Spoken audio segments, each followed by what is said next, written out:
Tu connais le métier de ta maman? Garde-chasse de la faune sauvage. De la chasse et de la faune sauvage. Garde-chasse, ça veut dire que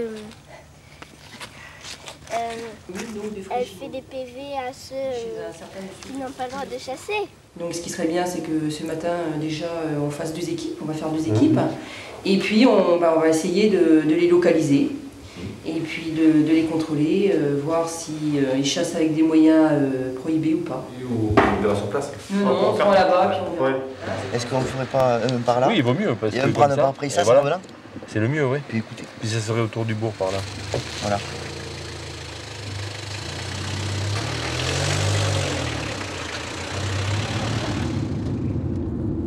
J'étais la première femme à rentrer comme garde de l'Office national de la chasse, donc en 1987. C'est vrai qu'il n'y avait pas encore de femmes, c'est un milieu quand même qui était fermé, hein, fermé au monde féminin. Et bon, il a fallu quand même être très persévérante pour arriver à être reçue, quoi. Persévérante, décidée, obstinée, comme toutes les premières femmes qui ont essayé d'investir un métier jusque-là inaccessible pour elles. On pourrait penser que les choses ont vraiment changé dans ce domaine, à l'Office national de la chasse et de la faune sauvage comme ailleurs. Pas sûr. Patricia était la première femme garde. Près de 15 ans après, elles ne sont que 10 sur près de 1400 gardes. Patricia ne s'offusque pas de cette non-évolution. Elle voulait faire ce métier et elle a réussi. Apparemment, ils ne sont pas ici, on va donc se déplacer, on va aller un petit peu plus loin, on va de nouveau s'arrêter pour écouter. Parce que c'est vrai, ce qui est important, c'est que quand, par exemple, des personnes utilisent des moyens prohibés, souvent, quand il y a, disons, pas mal de passages au niveau des alouettes, ça tire beaucoup. Et à ce moment-là, pour nous, c'est un signe significatif que peut-être, c'est par là que ça se passe. Voilà. Donc, on va se déplacer là.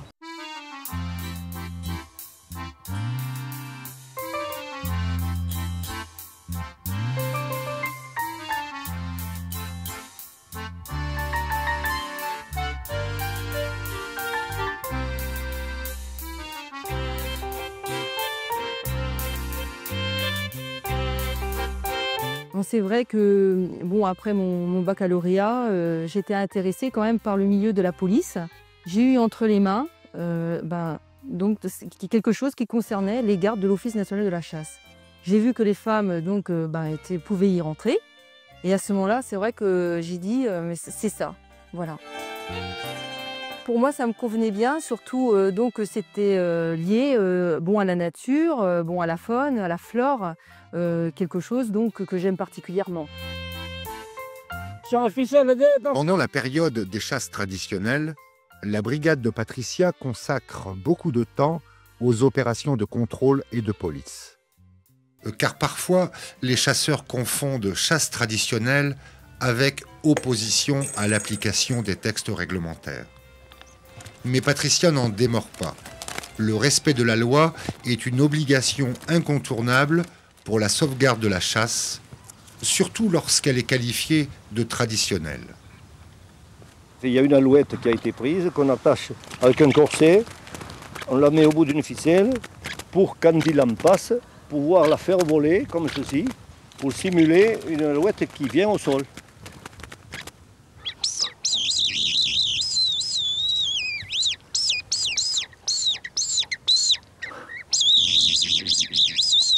Le filet est là, et s'il y a une alouette qui vient se mettre à l'emplacement des pantières, on tire le filet.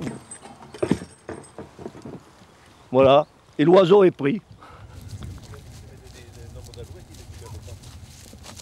On va aller donc sur une pente, hein, une chasse traditionnelle à l'alouette aux pentes. C'est une pente, donc autour c'est bien sûr très dégagé. En voiture on va foncer et puis c'est une pente qui avait été contrôlée l'année dernière. Les collègues y ont trouvé des piles usagées, genre de piles qu'on met dans les magnétophones, tout ça. Donc on va y aller au culot, tant pis. C'est pour ça on fonce et puis voilà.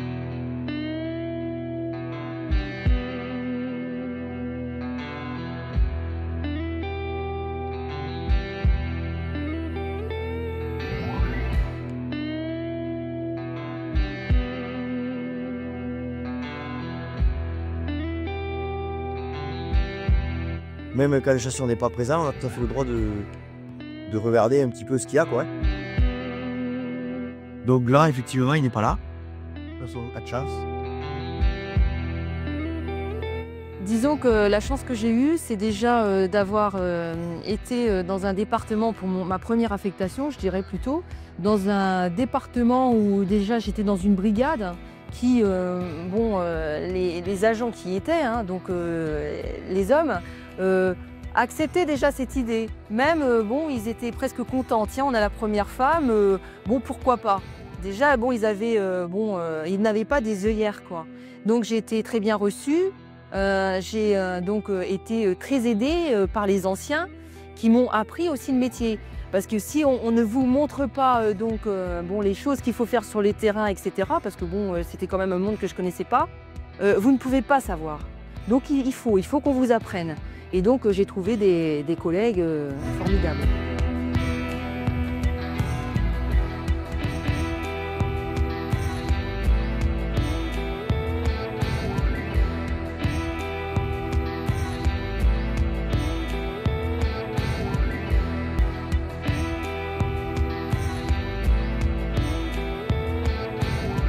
J'ai passé le concours de garde-chef.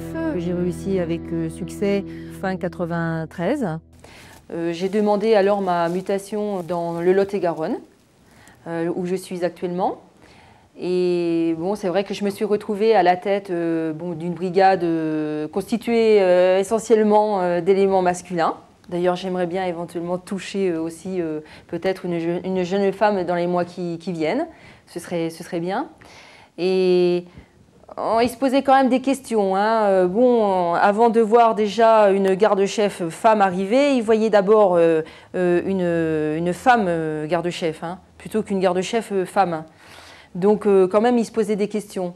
Il ne savait pas trop qu'est-ce que ça allait donner.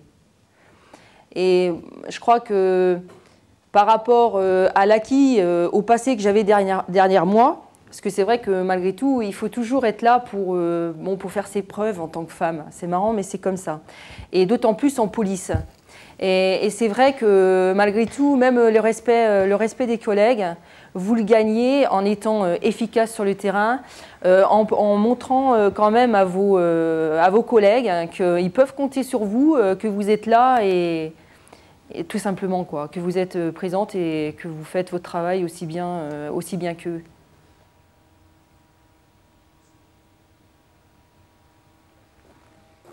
Non, parce qu'on voyait, nous, les voitures. Avec oui, mais ils étaient deux dans la voiture qui veillaient. Deux qui regardaient. Là, ouais. Ils sont partis vite quand même là. Ouais. Oui, ils n'ont pas attendu le reste. C'est dommage. Et puis si c'était la conscience tranquille, ils ne seraient pas partis. Surtout qu'en plus ils sont partagés. Ils partent d'un côté, l'autre de l'autre. Oui, c'est pas grave. On va continuer. Facile à connaître les voitures.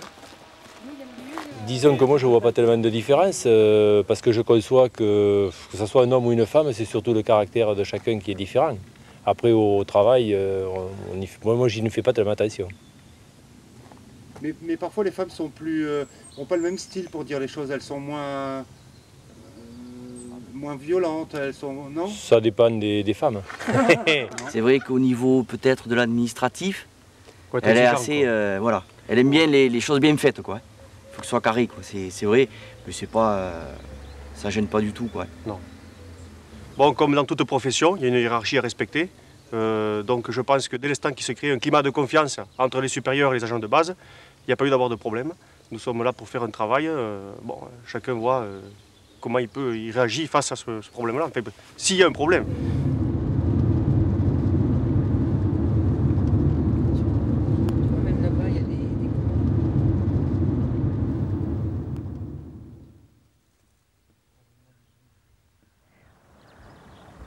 Qu'est-ce qu'il va faire?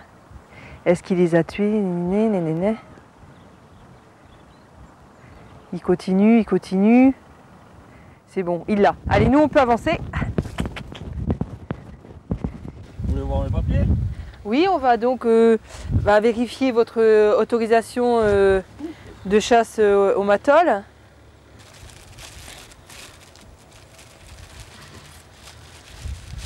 Merci.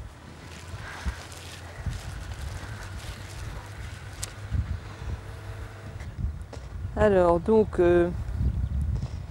là, ils ont fait une petite erreur. C'est au niveau du, vous voyez, du numéro, là. Ouais. C'est pas l'erreur que moi j'ai fait. Donc, médecin Didier, donc là, votre autorisation est avec le permis? Je l'ai là, je l'ai là. Le registre aussi. Le registre. Je mets tout sur le plastique, il faut quand il pleut. Autrement c'est tout trempe. Oui. Et puis ça se quinte quoi. C'est sûr. Merci. Là, vous avez 2 autorisations. Pente et matolor. Ah ben, on peut faire ma pente ou ma tôle. Oui. Vous voyez. Oui, Si oui. on ne fait pas Voilà, la pente, on met la matole. Voilà, tout à fait. C'est pour ça que je suis été à la mairie et on ne me livrait pas la chose quoi. Alors le président de chasse, le gendarme l'avait vu, il dit le président de chasse, mais qui chasse quand même. Ah oui, mais si, il passe la garde comme ça, mais je m'en charge. Il avait dit. D'accord, ouais. Okay. Alors je pense que je ne vais pas chasser bien avant quoi. Bon, déjà, c'est marqué stylo, c'est bien. C'est bien, oui. Ouais. Il y en a certains qui marquent au crayon à papier. Je suis venu vendredi, jeudi ou vendredi. Ouais. Très bien. Il y a quelques-unes. D'accord. Et ils sont venus là, juste plus loin que le pommier, au fusil. Ils m'ont parti pour que je me suis retiré. C'est des Il y a chasseurs. des gens qui avaient tué 7-8 douzaines. Ah bon? À la volée. Et puis le lendemain, on trouvait partout, les crevés. Ah ouais, Et ils d'accord. tiraient dans le vol. D'accord. Alors je trouve moi que ça, cette chasse est admissible. Disons que c'est déjà par rapport au comportement des chasseurs eux-mêmes. Ils savent qu'il y a donc une chasse traditionnelle. Oui. Bon bah ils vont chasser à tir un petit peu plus loin quoi. C'est pour le respect d'autrui, c'est tout. Et vous comprenez, on les appelle au sifflet. Ils en profitent pour tirer. Mais voilà, mais C'est ça. Ah oui, Vous oui. il y a, éventuellement il y a aussi les appelants. Et oui, oui. On pourrait Alors comme je vous dis, ils en profitent un peu. Comme je dis, bon, voilà. vous avez rempli, il y a des hectares, pas choisir. Allez là-bas, laissez-moi tranquille. Mais non, ils ne comprennent pas quoi.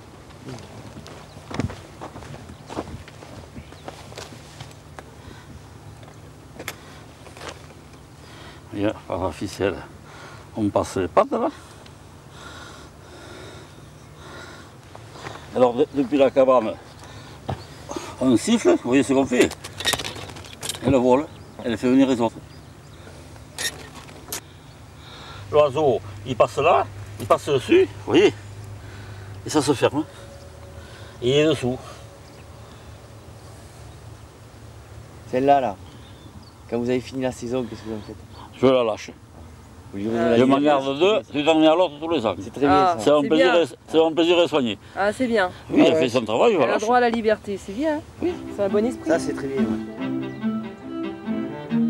S'il n'y avait que les chasseurs d'alouettes à contrôler dans le Lot-et-Garonne, on pourrait croire que le travail de garde est tranquille.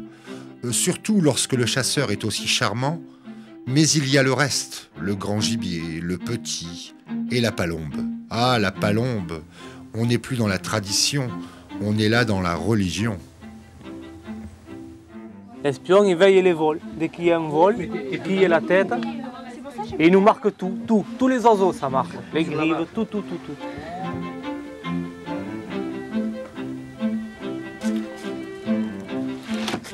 Le rouge, dans les baisers. Donc il faut attendre. Hein, c'est bien ça? Ça veut dire quoi? Ça veut dire qu'il ne faut pas avancer. Parce qu'il y a des pigeons qui doivent être sur l'arbre. Des palombes, pas des pigeons, Lisez. des palombes. Lisez. Attendez le disque vert.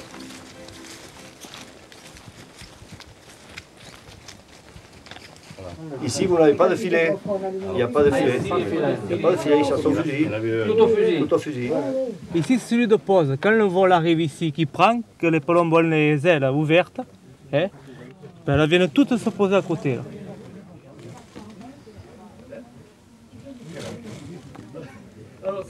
Et après, on descend, on a les fusils dans le couloir, on prend le couloir, on tire toutes les palombes, là, en principe, sur les pins ici. Là.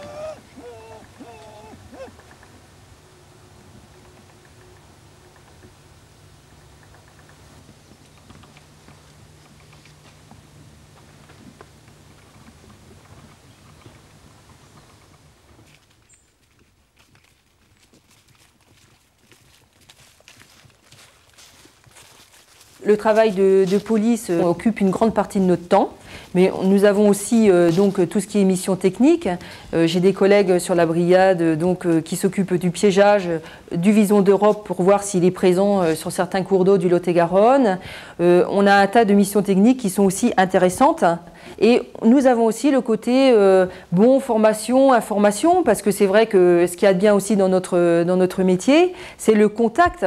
Bon, c'est vrai que j'aime bien le côté police, mais j'aime aussi le côté contact, que ce soit avec les responsables cynégétiques ou tous les usagers de la nature, promeneurs, ceux éventuellement qui font de l'équitation, qui font des balades, tout ça. Donc c'est vrai, c'est propice aussi au contact avec l'ensemble de la population.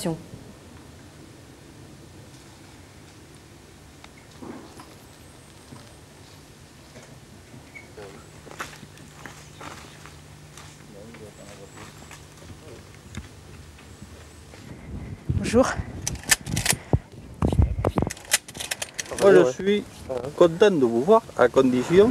C'est bien. Tout se passe bien. Dans quel état d'esprit vous venez? Vous voyez, si mais pour vous, il n'y a pas de problème, étant donné que vous avez la conscience tranquille, il n'y a pas vraiment. Donc, si vous êtes envoyé par quelqu'un, ça veut dire que ce quelqu'un en a après moi. Donc, en plus, moi, je joue le jeu. Oui, il n'y a pas de problème. C'est sûr que les tireurs de pylônes sont mal vus.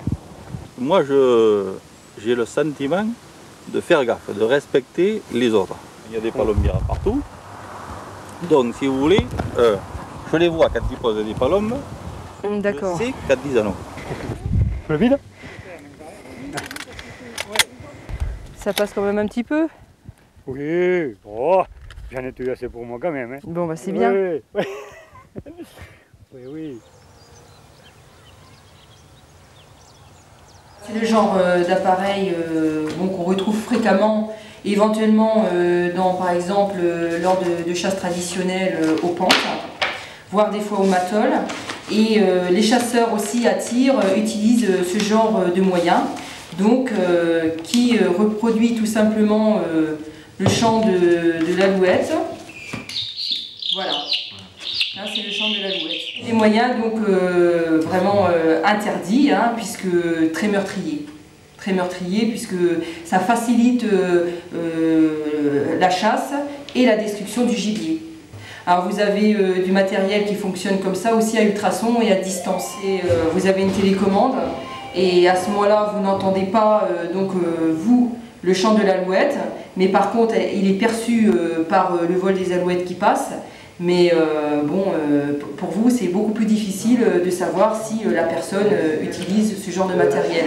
Et vous avez une télécommande. C'est une télécommande qui est parfois pas plus grande qu'une boîte d'allumettes. Donc très facile à cacher dans une poche. Enfin, pour tricher, c'est très facile. On va traverser, quitte après. Faire les petits axes, tu sais, les petites routes. Heureusement, tous les chasseurs n'utilisent pas ce genre de matériel, mais c'est vrai que c'est un peu dommage parce que ça casse aussi l'image du chasseur qui chasse dans les normes, qui n'a pas besoin de ça pour se faire plaisir.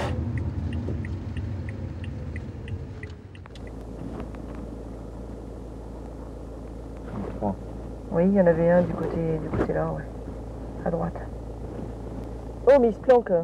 Vous êtes obligé de passer malheureusement par la répression pour faire comprendre aux chasseurs non mais ça stop, faut plus le faire. Alors vous avez des arrêtés ministériels qui datent de 86 et puis non encore à l'heure actuelle vous allez trouver des fusils semi-automatiques à plus de 3 coups.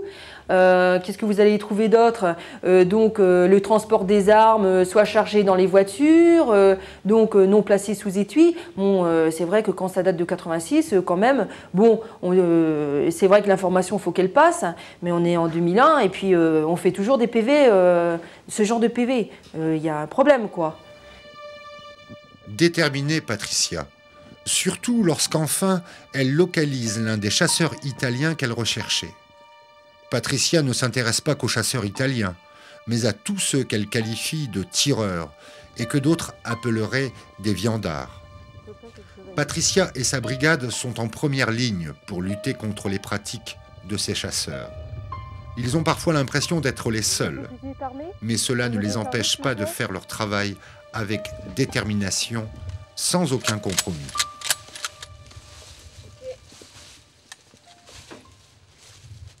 Pour l'instant, les statistiques par rapport, nous, aux installations que nous contrôlons et aux procédures qui sont donc effectuées, c'est nul, quoi, c'est pas normal. Et après, c'est vrai. Qu'est-ce qui est nul, qu'est-ce qui n'est pas normal? Ben parce qu'ils ne sont pas respectueux. En fin de compte, déjà, la chasse est attaquée. Donc, il faut faire en sorte de respecter quand même suffisamment la réglementation pour ne pas l'être. Dans les chasses traditionnelles, déjà, c'est donc un arrêté ministériel qui vous permet de faire des choses qui, ailleurs, sont interdites. Donc, il faut qu'elle soit bien respectée, la tradition. Si elle ne l'est pas, à ce moment-là, pourquoi on va continuer de donner donc ce droit-là à des gens qui ne veulent pas la respecter, mais que vous allez trouver quand même en train de manifester à Paris pour la défense des chasses traditionnelles. Mais ils ne sont pas capables de montrer qu'ils la respectent. Ils sont un petit nombre seulement à le faire. Vous pouvez me présenter donc vos poches, vos poches. Non, vous me montrez, vous sortez le mouchoir, tout ça. Je sais que c'est interdit, mais je le fais. Je prends les risques, tant pis, je le fais. D'accord, montrez-moi. Mais c'est vrai que ces gens-là, ils ne sont pas défendables. Ok. Ok.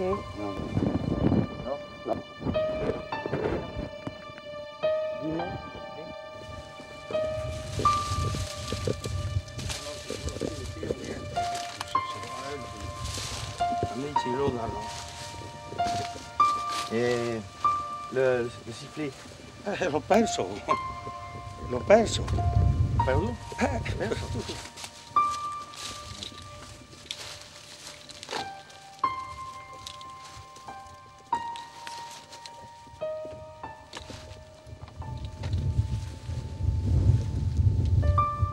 Il a tué cette alouette, il a tiré quand même une vingtaine de cartouches. C'est vrai qu'on l'a vu un petit peu trafiquer là, derrière cette moissonneuse. On aurait pu penser qu'éventuellement il aurait pu avoir un magnétophone et le cacher quoi, quand il nous a aperçus. Quoi, hein. Bon, apparemment on a fait le tour, rien. Voilà, mais tout à fait, mais on est d'accord. Et ok. Ok. Sì, grazie. Non ho pericolo, Cio non c'è. Perché Bruno Loda non vuole. Parce que le magnétophone ajouté éventuellement, par exemple, à un miroir ou à des choses qui attirent davantage les oiseaux, tout ça donc conjugué fait que bien sûr c'est beaucoup plus facile de les tirer et d'atteindre un nombre très important, surtout quand on est plusieurs. Voilà. Et ça, vous ne le voulez pas, ça, le nombre très important? Non, parce que justement, la législation prévoit que ces moyens qui facilitent, donc, ou qui attirent le gibier pour éventuellement faire une grosse pression de chasse dessus, ces moyens sont interdits. Et ils sont trop meurtriers. C'est pour ça d'ailleurs que donc, on n'a pas le droit de les utiliser.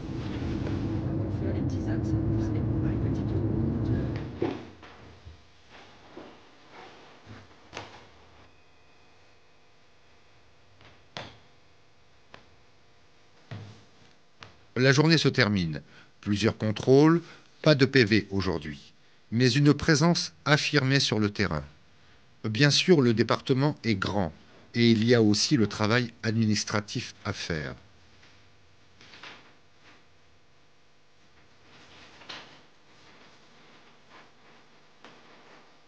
Mais rassurez-vous, Patricia croit dur comme fer au sens de sa mission et parfois, quand elle est irritée par le comportement de certains chasseurs, elle sait prendre le temps d'aller écouter les vrais chasseurs, ceux qui ont compris le sens de son travail et la soutiennent.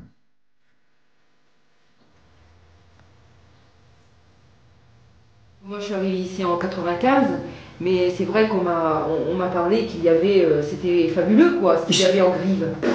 Et puis aujourd'hui, des milliers de grives. Des milliers. Il y avait des gens de partout, de Houillet, Scassegamou, tout ça qui venait. Le soir à la passée, c'était 500 coups de fusil. D'accord. Même plus. Il s'est tué des milliers de grives ici à musée. D'ailleurs, on avait baptisé la grive musicale dans la société. Maintenant, ça a quand même bien diminué. Alors après, c'est plus que diminué.